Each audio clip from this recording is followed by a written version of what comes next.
Oke, selamat bertemu kembali buat anak-anak Ibu kelas 12. Hari ini kita masuk topik yang baru, namanya adalah reproduksi sel ya, atau perkembangbiakan pada sel. Nah, kita langsung saja kira-kira apa isi di dalamnya, ya langsung saja kita lihat. Oke, yang pertama adalah kalau dikatakan reproduksi tentu itu artinya adalah bertambah banyak atau berkembang biak gitu. Jadi sel itu dia bisa berkembang biak atau bertambah banyak itu dengan cara melalui proses pembelahan. Hanya saja pembelahannya itu nanti dia ada dua tipe, ya ada namanya pembelahan amitosis, ada secara pembelahan mitosis atau mitotik. Kalau amitotik itu artinya tidak, pembelahannya itu dia tanpa bertahap. Contohnya misalnya satu langsung jadi dua gitu, seperti kayak mikroorganisme bakteri atau amoeba, itu pembelahannya itu secara amitotik. Tapi kalau pembelahan yang secara bertahap, pembelahan mitotik itu yang dua, satu mitosis, satu lagi adalah meiosis gitu.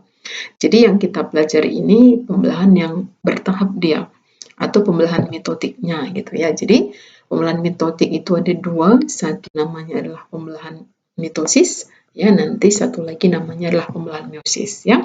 Kita lihat dulu satu-satu. Nah, ini mulai dari mitosis ya, perhatikan. Jadi kalau dikatakan pembelahan mitosis adalah pembelahan yang terjadi pada sel-sel somatis, sel tubuh, kecuali sel kelamin, entah sel rambut, sel mata, sel telinga, hidung, ginjal, atau sel tumbuhan, sel akarnya, sel daunnya gitu. Itu pembelahan terjadi secara pembelahan mitosis. Jadi terjadi pada sel-sel tubuh ya, kecuali sel kelamin. Nah, jadi kecuali pada sel sperma dan sel telur gitu ya. Nah, pembelahan mitosis ini itu pembelahan sel yang diikuti oleh terjadinya pembelahan kromosom. Jadi nanti kalau kita di sini ini yang kita lihat itulah proses pembelahan kromosomnya itu. Jadi pertama sekali terjadi pembelahan yang namanya inti atau pertama sekali terjadi pembelahan sitoplasma ya. Setelah itu nanti terjadi pembelahan inti atau namanya karioteka gitu. Jadi terjadi pembelahan inti. Jadi pembelahan inti ini dalamnya itu diikuti oleh pembelahan yang namanya kromosom gitu. Jadi kromosom itu akan terbagi.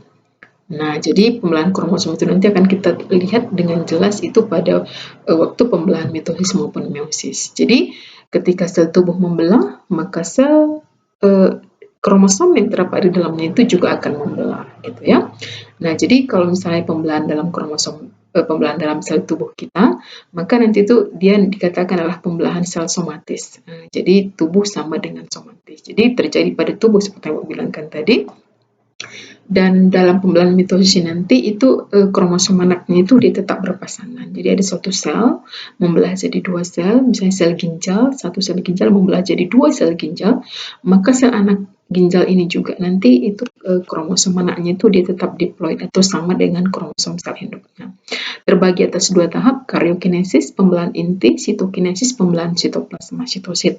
Jadi satu sel membelah menjadi dua, ada dua tahap, karyokinesis dan sitokinesis ya. Nah, baru pembelahannya itu hanya sekali. Jadi kalau sel ginjal itu membelah sekali aja. Jadi misalnya ada satu ginjal, dia membelah, terbentuk dua sel ginjal. Baru membelah lagi, terbentuk lagi dua sel ginjal gitu. Jadi dia sekali membelah langsung terbentuk dua anak, gitu maksudnya. Nah, kalau misalnya sel kelamin itu dia untuk membentuk sperma, itu tidak bisa dari sekali pembelahan, dia harus dua kali pembelahan. Jadi dua kali pembelahan nanti baru terbentuk sperma gitu. Kalau sel ginjal itu atau sel rambut dan lainnya itu hanya sekali. Nah, maksudnya ya. Ini kita lanjut ke yang berikutnya. Nah, tujuannya. Apa sih tujuan pembelahan mitosis ini gitu? Sel mitosis itu sel tubuh tadi ya. Kalau sel rambut tentu makin tambah panjang rambutnya kan. Kalau misalnya sel ginjal, sel tulang, nah itu untuk pertumbuhan. Jadi fungsinya adalah salah satunya yang pertama adalah untuk perkembangan, pertumbuhan dan perkembangan. Nah, jadi supaya kita bisa makin besar, makin tinggi gitu. Baru yang kedua lah regenerasi, mengganti sel-sel yang rusak gitu. Sel-sel tubuh, sel ginjal yang rusak, sel kulit yang rusak itu diganti oleh pembelahan sel secara mitosis. Nah, pembentukan individu baru atau reproduksi sel pada individu yang bersel tunggal. Jadi kalau dia bersel tunggal, seperti yang Ibu bilangkan tadi, ya untuk membentuk satu jadi dua kayak amoeba atau bakteri tadi gitu ya. Nah, tapi kalau untuk yang multiseluler ya itu untuk satu pertumbuhan perkembangan, yang kedua untuk regenerasi gitu ya Nak ya. Nah, kita lanjut ke bagian berikutnya. Tahap mitosis itu apa saja sih, Bu? Gitu ya. Nah, jadi kalau tahapnya nanti di sini dia ada beberapa tahap ya. Nah, ada beberapa tahap. Yang pertama adalah namanya tahap istirahat. Nah, atau kita kenal nanti namanya adalah fase interfase. Jadi mitosis itu pertama selnya istirahat, namanya interfase. Bukan berarti kalau istirahat tidak melakukan aktivitas. Ada aktivitasnya. Istirahat artinya dia tidak membelah saja gitu. Tapi ada aktivitas dalam sel itu. Apa yang kita lihatkan di sana misalnya pengumpulan energi, ya. Baru apalagi yang terjadi di sana, pembentukan organel sel, ya, retikulum, endoplasma, dan kawan-kawannya gitu ya. Nah, terjadi sintesis yang terus-menerus sehingga menyebabkan massa dan volume sel bertambah. Jadi sintesis energi dan sintesis bagian-bagian sel sehingga massa sel itu akan bertambah. Energi untuk apa? Untuk nanti dipakai pada waktu fase pembelahannya, karena ini tidak membelah gitu. Nah, jadi bisa kita lihat inilah gambarnya. Ini kalau dia sel itu sedang istirahat, nukleusnya nampak jelas. Jadi dia nampak jelas sekali ada intinya nanti ya. Ini nukleus, ada nukleus lagi di dalam inti nanti, ada ini membran plasma, baru ini adalah lubang-lubang bagian daripada sampul atau lapisan sebelah luar atau membran inti daripada nukleus itu sendiri gitu ya. Baru di sini ada dia dalam itu ini kromatid yang biru-biru. Nah, itu adalah kromatin ya. Kromatin masih benang tipis, dia ada banyak dalam nukleus itu. Baru di sini ada mulai nampak kayak sentriol yang akan nanti membentuk benang spindle yang menarik kromosom. Jadi ada inti jelas itu terjadi pada fase interfase gitu ya. Nah, interfase yang kita lihat tadi itu terbagi atas ada 3 bagian. Jadi dia nanti terdiri atas 3 bagian. Fase pertama namanya fase G1 atau kita kenal growth. Nah, ini terjadi replikasi organel sel seperti yang Ibu bilangkan tadi. Fase kedua namanya fase sintesis, itu adalah replikasi DNA tadi. DNA atau kromatin tadi ya. Fase G2 growth 2 itu terjadi di mana nanti di sini terjadi pembelahan kromosom seperti terjadi pembelahan kromosom, sintesis benang-benang kumparan atau benang-benang spindle, pembentukan mulai dibentuk benang-benang spindle gitu. Dan mulai nanti ada perubahan pada yang namanya kromatin mulai berubah dia gitu ya. Nah, jadi itu adalah pada fase G2 atau pembentukan daripada kromosom gitu ya, itu fase G2 ya. Nah, itu terjadi pada waktu interfase. Jadi dia ada pembentukan organel sel, pembentukan kromosom, dan replikasi tadi ada replikasi kromosom termasuk ya. Baru terjadi pembentukan organel sel dan pembentukan energi. Jadi itu terjadi pada waktu fase interfase ya. Kita lanjut. Setelah cukup energi organel sel sudah dibelah, di sana sudah ada benang-benang kromatin yang direplikasikan, digandakan, maka dia akan masuk ke fase yang kedua, namanya fase profase. Jadi kalau fase profase ini, pro artinya awal pembelahan gitu. Jadi apa yang terjadi? Nah, bisa kita lihat kan dia membran intinya mulai hilang, nukleus inti mulai menghilang ya, baru kromosom terlihat tebal dan panjang terdiri atas 2 kromatid. Jadi dia terdiri atas kromosom itu ada 2 kromatid gitu ya, pasangan lengannya itu. Di sitoplasma terdapat sentriol, berarti muncul sentriol ya yang membelah menjadi 2 bergerak ke arah kutub yang berlawanan dan membentuk nanti benang spindle atau mikrotubular. Jadi ini mulai mikrotubularnya sudah terbentuk, ini panjang menjadi benang spindle ya. Ini adalah sentriol tadi sudah jadi 2 mulai bergerak ke arah kutub yang berlawanan ya. Nah, itu dia. Dan di mikrotubul itu nanti terdapat aster, sudah membentuk aster gitu ya. Baru ini adalah terbentuk sentromel bagian tengah daripada kromosom. Jadi kromatin tadi memendek membentuk kromosom dan kedua lengan kromosom itu dibagi oleh sentromer ya. Jadi sini sudah mulai ada kromosom dan sentromernya. Ada benang spindle, ada sentriol sudah menjadi 2. Nah, jadi nukleus tadi membrannya sudah mulai nanti hilang dia. Nah, udah mulai ada lubang-lubangnya gitu, udah mulai agak hilang dia. Jadi ini adalah ciri-ciri fase daripada fase profase kalau sedang mulai profase ya pada pembelahan mitosis. Nah, kita lanjut ke yang berikutnya, fase yang ketiga. Nah, tadi sudah terbentuk kromosom. Nah, kromosom itu sudah terbentuk ya pada waktu profase. nanti kromosom itu akan bergerak dibawa ke bidang tengah ekuador oleh benang spindle ini. Nah, oke, jadi benang spindle menariknya kromosom itu di bidang ekuator, di mana nanti kromosom itu mereka letaknya sejajar, tidak berhadapan, harus diingat. Dia sejajar ya, dia sejajar di sini. Itulah namanya fase metafase ya. Kromosom mengganda spiralisasi sehingga menjadi pendek, menjadi lebih pendek. Ada 3 kegiatan, proses kogenerasi, kromosom bergerak menuju ke bidang ekuator ya. Kromosom menyebar di tepi, nah ini kan di tepi, di sepanjang tepi itu dia. Nah, sudah. Kromosom melekatkan diri dengan benang spindle, ini dia ditarik. Nah, jadi intinya inilah kromosom itu nanti ditarik oleh benang spindle menuju ke bidang ekuator. Disinilah kromosom itu terlihat jelas berapa jumlahnya, gitu. Nah, itu dia. Yang berikutnya anafase. Apa ciri khas anafase ini? Kalau anafase pada mitosis itu dia terjadi ini kromosom tadi dia sudah membelah. Kromosom itu membelah. Jadi kromosom saudara atau sister kromatid itu membelah. Nah, terjadi pembelahan dan terjadi pembelahan sentromer yang di tengah. Jadi sister kromatid itu mereka membelah gitu ya, membelah dia. Sentromer atau kinetokor membelah menjadi 2. Nah, jadi ini kinetokor itu perlekatan sentromer dengan benang spindle. Jadi sister kromatid membelah ya, dan mulai nanti ditarik ke arah kutub yang berlawanan. Jadi ada pembelahan kromosom atau sister kromatid itu pada anafase ya. Telofase, telo artinya akhir atau ujung. Nah, jadi ini merupakan fase yang terakhir.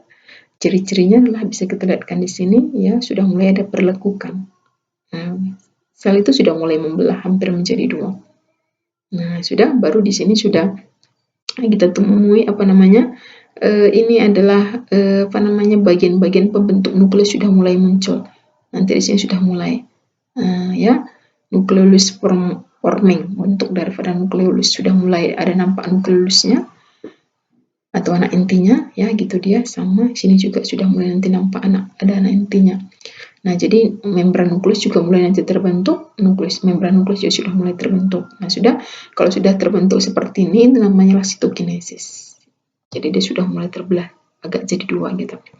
Jadi kromatid tunggal sampai di kutub kembali menjadi benang kromatin. Tadi kan membelah waktu anafase. Ketika dia sampai ke ujung kutub yang berlawanan, maka nanti di sana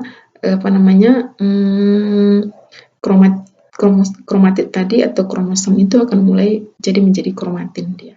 Karena dia mau istirahat lagi gitu. Jadi masing-masing ada terbentuk kromatin lagi.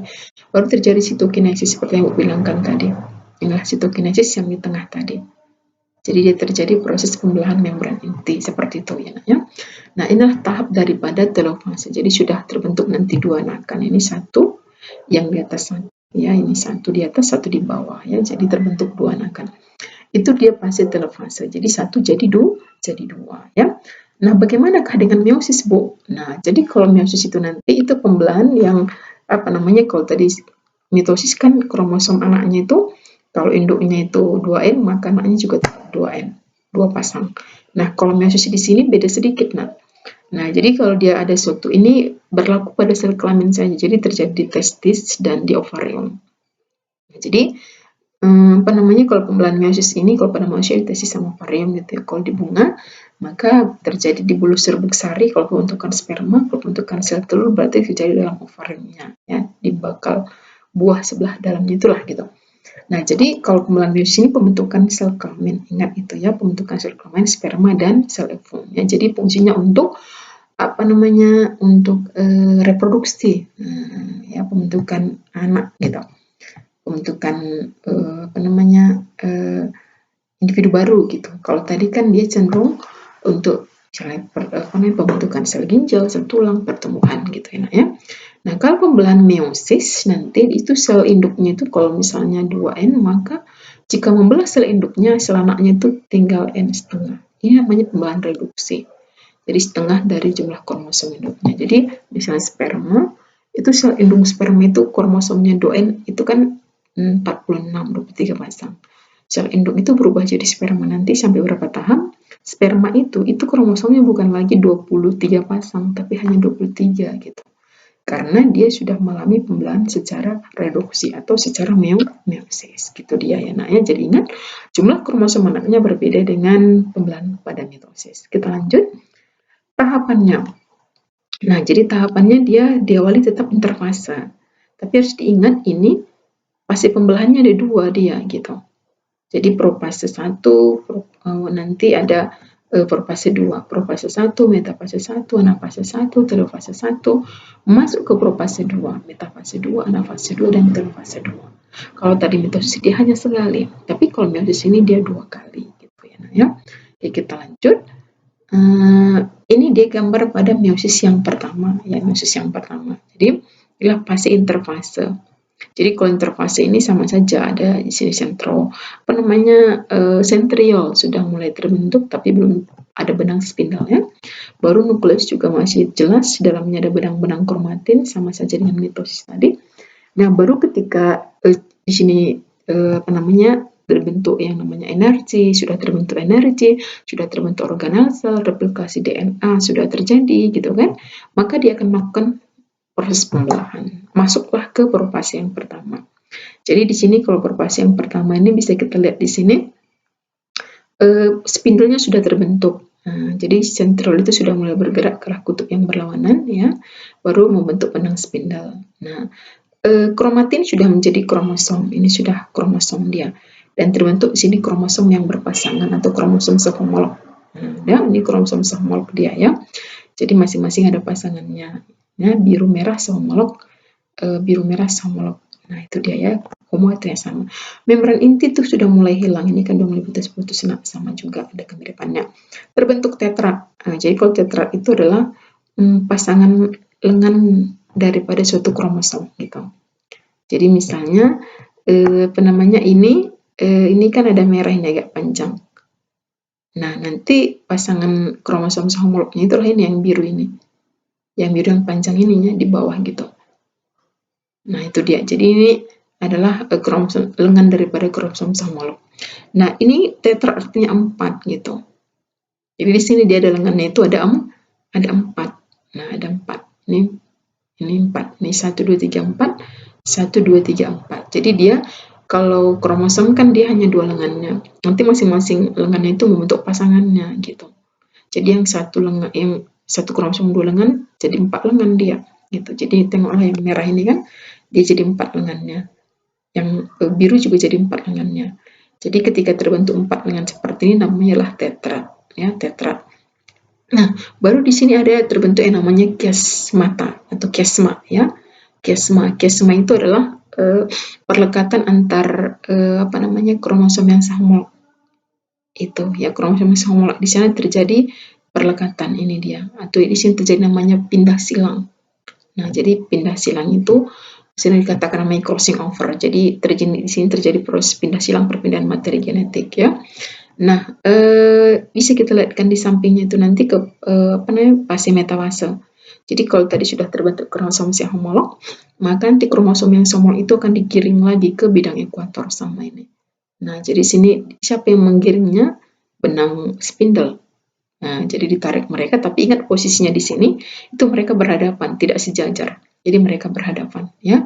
Jadi mereka berhadapan, dan di sini sudah terjadi perpindahan materi genetik. Lihat lengannya, itu sudah mulai ada perpindahan materi genetik. Nah, ini yang biru kan sebagian dapat merah dia, karena dia sudah mengalami proses yang namanya crossing over, pindah silang. Ya. Jadi kromosom yang sudah mengalami pindah silang tadi digiring ke bidang ekuator, tapi dia berhadapan, tidak sejajar.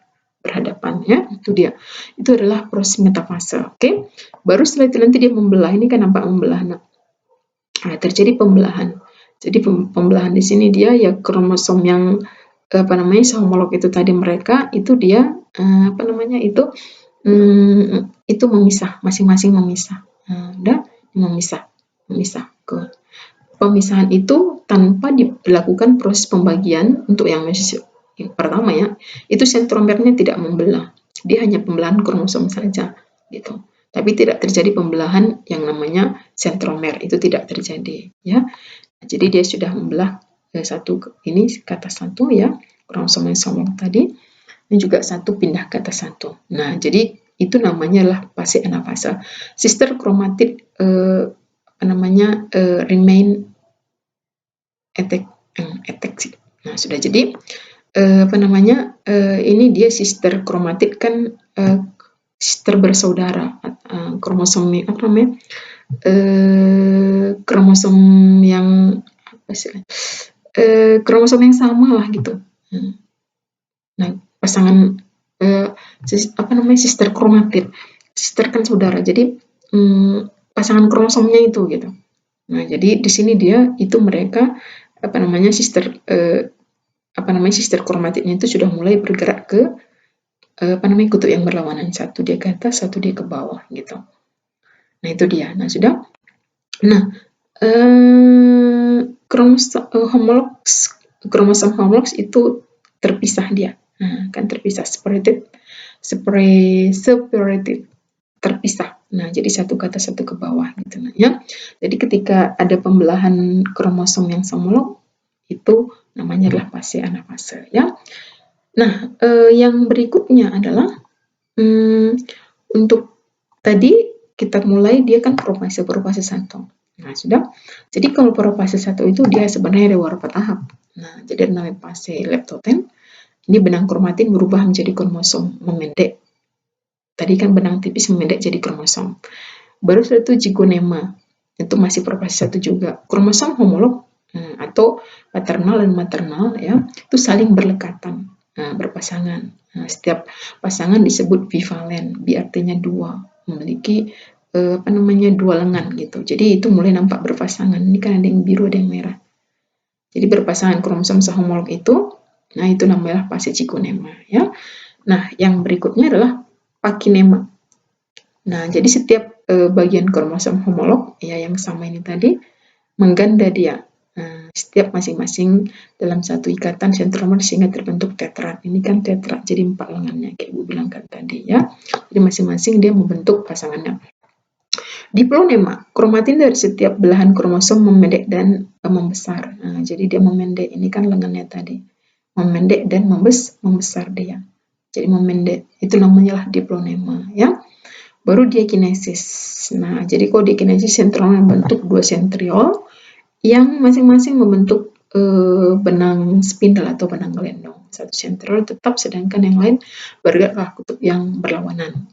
Ya, membran inti dan nukleus menghilang, 4 kromatid bivalen terjerat benang gelendong. Jadi di sini dia kalau diakinesis ini nanti, ya, itu nanti kromatid tadi itu nanti bagian tengahnya itu, ya, atau dikatakan sentromernya itu nanti akan diikat oleh benang spindle untuk nanti dia dibawa ke arah ke arah kutub yang berlawanan gitu. Tuh ditariklah nanti mau ditarik ke tengah lah ke benang spindle gitu. Nah, dan sentriol tadi yang tadi 2 itu nanti satu akan bergerak ke arah kutub yang berbeda, satu tetap gitu. Sehingga nanti mereka berada pada kutub yang berlawanan gitu. Jadi pembentukan benang spindle atau benang gelendong di sinilah dia diakinesis ini. Nah, di sini dia. Jadi itu adalah fase diakinesis, ya. Kita lanjut ke meiosis yang kedua, ya. Nah, tadi kan waktu meiosis yang pertama itu dia sudah setelah anafase dia masuk ke tahap yang namanya adalah telofase, ya kan? Telofase itu seperti ini kan dia telofase. Nah, sudah meiosis kedua telofase. Ini tadi kan satu ke arah kutub yang berlawanan, ya, satu lagi ke atas, satu ke bawah. Jadi ini udah nampak dia pindah silang, nampak beda warnanya gitu, nah, warna kromosomnya. Jadi inilah sitokinesia atau telofase untuk meiosis yang pertama. Setelah itu nanti ini kan membelah dia. Nah, jadi sudah 2 sekarang ini. Nah, ini dua sel, satu ini satu. Nah, sel ini masing-masing akan mengalami tahap propase yang kedua. Nah, jadi propase mulai lagi nanti benang spindlenya itu dia terbuka. Tadi kan mulai waktu waktu di anafase itu kan membelah, baru setelah selesai membelah itu biasanya menyusut benang spindle itu karena fungsinya sudah selesai, menarik. Itu pada fase telofase, ya. Jadi setelah selesai telofase mulai lagi nanti dibentuk nukleus, ya. Masuk dia ke profase. Nah, jadi waktu setelah menyusut benang spindle tadi, terjadi pembagian membran inti dan sitoplasma di sini, ya kan, sehingga terbentuk 2 sel. Nanti 2 sel ini akan membelah lagi untuk masuk meiosis yang kedua. Jadi masuk profase yang pertama, seperti biasa benang spindle terbentuk, ya, baru nanti ini juga sama, ya, membran inti memang sama sekali sudah tidak nampak, ya, mulai hilang gitu ya. Baru setelah itu kromosom ini akan ditarik lagi ke bidang ekuator, sama ini juga. Nah, jadi dia. Nah, ini kedua. Tapi ingat, ini dia sejajar. Kalau tadi metafase yang pertama dia berhadapan. Terus diingat, ya. Ini dia berhadapan. Nah, sudah masuk ke anafase membelah. Nah, kalau tadi dia ini sentromer ini tidak membelah, maka sekarang sentromer ini dia membelah. Nah, sentromer itu membelah. Nah, sister kromatid seperti kromosom bersaudara itu mereka terpisah. Tadi tidak terpisah dia, kromosom homolog aja yang terpisah. Tapi ini kromosom bersaudara itu dia terpisah. Nah, berarti terjadi pembagian daripada sentromer tadi, ya, sama homolognya di bawah memisah sister kromatidnya, homolog di atas juga memisah sister kromatidnya. Nah, oke. Nah, setelah itu nanti, setelah terpisah dia, fungsi daripada bidang spindle sudah selesai, maka dia mulai menyusut, terbentuk lagi menjadi sentriol. Nah, ini mulai lagi sitokinesis, terjadi pembelahan membran inti. Dan ini nanti akan masing-masing menjadi 2 sel, ini 2 sel, ini 2 sel. Jadi dia untuk meiosis, sekali meiosis itu ada 4 anaknya. Nah, dengan kromosomnya itu adalah N haploid. Nah, kalau di mitosis tadi sekali membelah anaknya cuma 2. Kromosom anaknya itu adalah sama dengan induknya 2N, diploid gitu. Nah, itulah perbedaannya, ya. Nah, jadi ini bisa kita lihat ya secara perbedaannya boleh agak diringkaskan. Maka di sini dia inilah mitosis, nah inilah meiosis. Nah, kita lihat di sini. Ini pada fase profase, ya. Nah, profase. Nah, itu dia. Jadi pada fase profase ini nanti ini profase 1, ya, profase 1. Di sini terjadi kiasma. Nah, kalau di sini nggak ada gitu. Ya, nggak ada kiasma. Nah, yang ada kiasma tadi kan perlekatan antara dua lengan kromosom yang homolog itu gitu. Nah, jadi sudah ada dia perlekatannya, atau namanya adalah crossing over pindah silang. Nah, itu dia. Nah, sudah, kalau di sini nggak ada. Nah, baru masuk ke metafase, ya, metafase 1. Nah, kalau metafase di sini mereka dia di bidang ekuator itu dia sejajar. Kalau metafase 1 meiosis itu dia berhadapan. Ya, ini sama nampak di sini. Anafase. Kalau anafasenya itu dia ini sister kromatid terpisah. Anafase. Ya, ini kan dia yang biru-biru terpisah, merah-merah terpisah. Jadi sister kromatid terpisah berarti terjadi pembagian sentromer. Ya. Kromosom anaknya sama 2N juga, ya, sama dengan induknya ini 2N. Nah, kalau untuk anafase yang meiosis, ya, anafase yang pertama, ini dia kalau kita lihat di sini dia ini, ya, tidak terjadi. Dia hanya pembelahan kromosom homolog. Sister kromatid tidak membelah. Sentromer juga tidak membelah. Nah, sudah. Nah, kromosom anaknya itu adalah sudah haploid. Jadi masing-masing sudah haploid. Ya, kalau tadi diploid. Dan baru masuk ke meiosis yang kedua. Nah, jadi meiosis kedua ini nanti ini mereka ini itu nanti pembelahannya akan sama dengan pembelahan yang namanya mitosis. Jadi meiosis kedua itu sama dengan pembelahan mitosis. Jadi nanti di sini profase, nah, itu mulai terbentuk benang spindle, baru kromosom itu akan membentuk pasangan lengannya masing-masing, ya, sister kromatidnya dibentuk. Baru setelah itu nanti istilahnya kan sister kromatid itu membentuk pasangannya sehingga terbentuk kromosom homolog. Baru nanti di sana membran inti itu karena sebelumnya juga sudah memang agak menghilang, maka di sini juga tidak terbentuk, tetap dia agak tidak nampak dengan jelas. Pada profase meiosis kedua, baru setelah itu nanti sampai dengan profase mitosis agak kabur-kabur dia, baru setelah itu nanti mulailah masuk ke metafase meiosis yang kedua.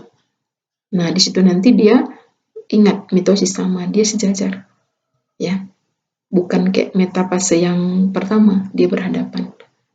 Nah, jadi meiosis kedua itu sama dengan mitosis nanti, gitu. Nah, jadi anak daripada meiosis yang kedua ini kan yang bermitosis kan kromosom sudah haploid. Nanti bermitosis sama anaknya juga kromosomnya haploid gitu. Nah, jadi makanya meiosis yang kedua itu sama dengan mitosis gitu. Hanya meiosis yang pertama yang beda dengan mitosis. Ya, itu dia. Nah, kita lanjut. Nah, ini perbedaannya lagi ya dari segi tujuannya. Mitosis tadi untuk pertumbuhan, meiosis itu untuk pembentukan sel kelamin ya. Yang berikutnya adalah tempat terjadinya mitosis itu di sel tubuh, di organ, kecuali sel kelamin. Ya. Meiosis di sel kelamin. Misalnya di kelamin testis atau ovarium. Kalau pada tumbuhan benang sari dan putih yang Ibu bilangkan tadi ya, bulus rebus sari. Tahapannya kalau mitosis itu dia hanya sekali pembelahan, profase, metafase, anafase, telofase. Kalau meiosis dia 2 kali ya. Meiosis 1, meiosis 2 ya. Hasilnya kalau mitosis 2 sel anakan. Kalau meiosis itu dia 4 sel anakan bersifat haploid, kalau ini dia diploid. Nah, itu dia perbedaan antara mitosis dan meiosis. Oke, itu aja buat rasa dulu untuk saat ini. Kalau misalnya ada yang kurang jelas, silahkan saja ditanya. Nah, ya, oke, tetap dikerjakan, tetap dikerjakan tugasnya, tetap dibaca-baca juga bukunya, ya. Dan jangan lupa isi absennya juga. Oke, Bu Rasa sampai di sini saja. Terima kasih dan selamat pagi untuk anak Ibu semuanya.